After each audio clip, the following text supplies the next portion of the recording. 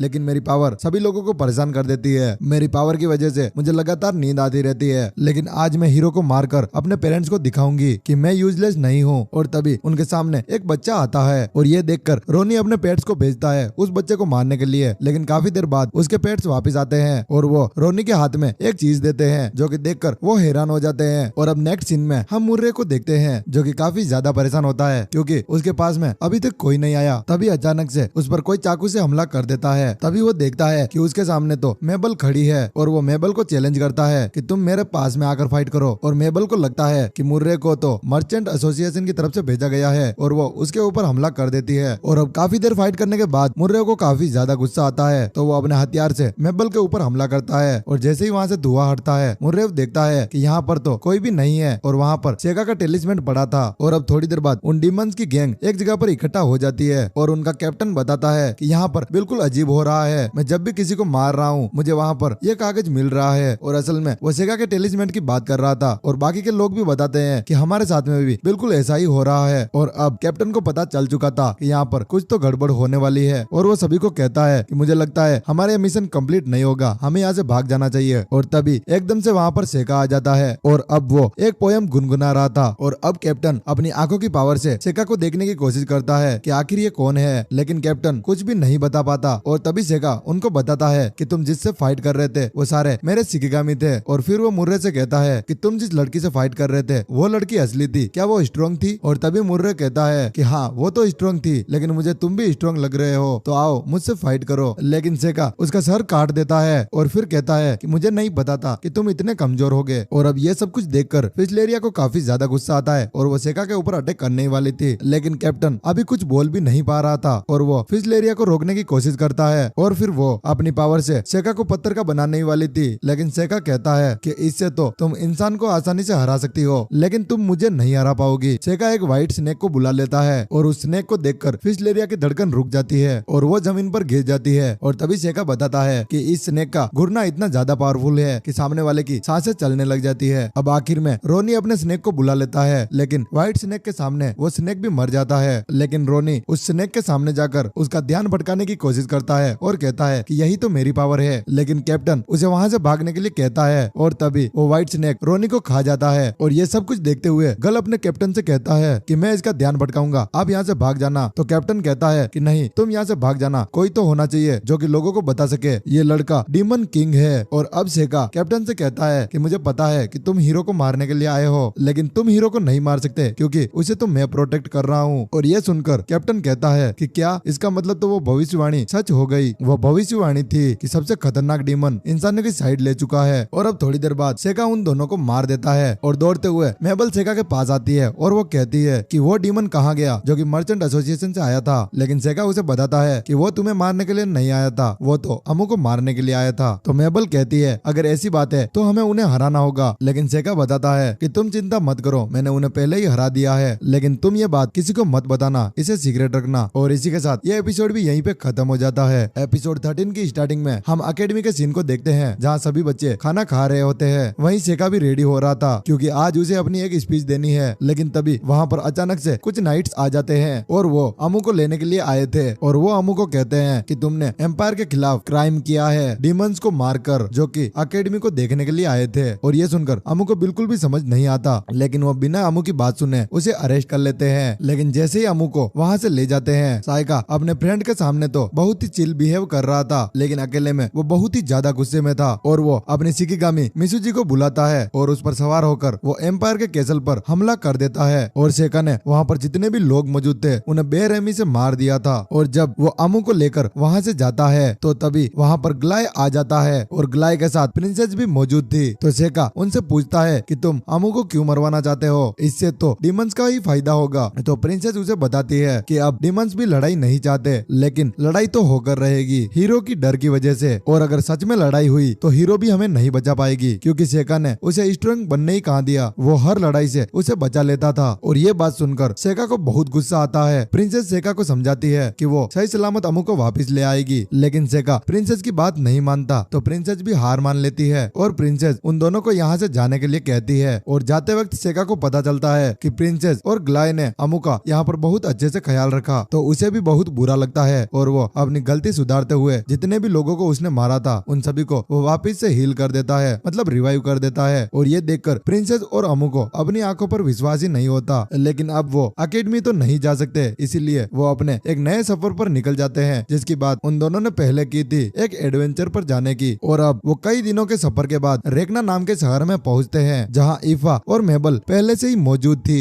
इनको सेका और अमू का पता प्रिंसेस की भेजी चिट्ठी से लगा था। और यहाँ पे ये पूरी सीरीज खत्म हो जाती है। अगर आपको ये एनीमे थोड़ा सा भी पसंद आया हो तो प्लीज इस वीडियो को एक लाइक करके चैनल को सब्सक्राइब कर देना।